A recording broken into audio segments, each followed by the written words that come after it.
Good morning बच्चों। आज हम इस वीडियो में पाठ 12 के दीर्घ उत्तरीय प्रश्नों के बारे में चर्चा करेंगे। तो पहला प्रश्न है, सिंधु ने रघुपति की दास्तां क्यों ग्रहण की? तो इसका उत्तर है बच्चों, रघुपति अपनी सेना के साथ समुद्र पार करके लंका पहुंचना चाहते थे। वे 3 दिन तक सिंधु से मार्ग देने हेतु विनती करते रहे, उससे प्रार्थना करते रहे, उसकी प्रशंसा में छंद पढ़ते रहे, लेकिन उनकी विनती का सिंधु पर कोई असर नहीं पड़ा।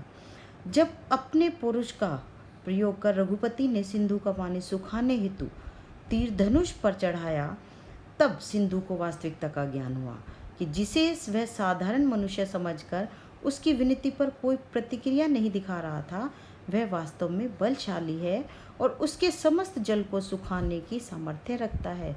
रघुपति के पौरुष से घबराकर सिंधु ने उनकी दास्तां स्वीकार की थी और त्राही त्राही करता हुआ उनके चरणों में आ गिरा था।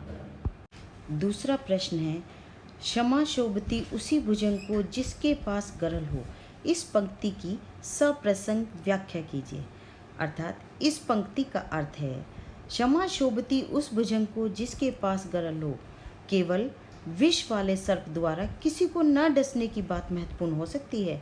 विष रहित दंतहीन सर्प को तो मनुष्य चंद मिनटों में मार सकता है। उसी तरह यदि कोई बलशाली व्यक्ति किसी को क्षमा कर दे, माफ़ कर दे या सहनशीलता दिखाए तो उचित लगता है, परंतु यदि कोई बलहीन व्यक्ति क्षमा करने की बात करे तो वह केवल हास्यास्पद लगती है। अर्थात बलवान को ही क्षमा शोभा देती है। तीसरा प्रश्न है, इस कविता का मूल भाव अपने शब्दों में लिखिए। तो बच्चों इसका उत्तर है, इस कविता का मूल भाव यह है कि जग में अपनी बात कहने हेतु सामर्थ्य दिखाना आवश्यक है। जिस प्रकार पांडवों द्वारा बार बार सहनशीलता और त्याग की भावना दिखाने पर दुर्योधन ने उन्हें कायर समझ लिया था, इसके अतिरिक्त श्री राम 3 दिन तक समुद्र से उसकी दूसरी ओर जाने के लिए मार्ग मांगते रहे, उससे बार बार प्रार्थना करते रहे, लेकिन उनकी प्रार्थना का समुद्र पर कोई असर नहीं हुआ। और जब उन्होंने समुद्र को सुखाने हेतु तीर निकाला तो समुद्र चरणों में गिरकर क्षमा मांगने लगा, उनसे माफ़ी मांगने लगा।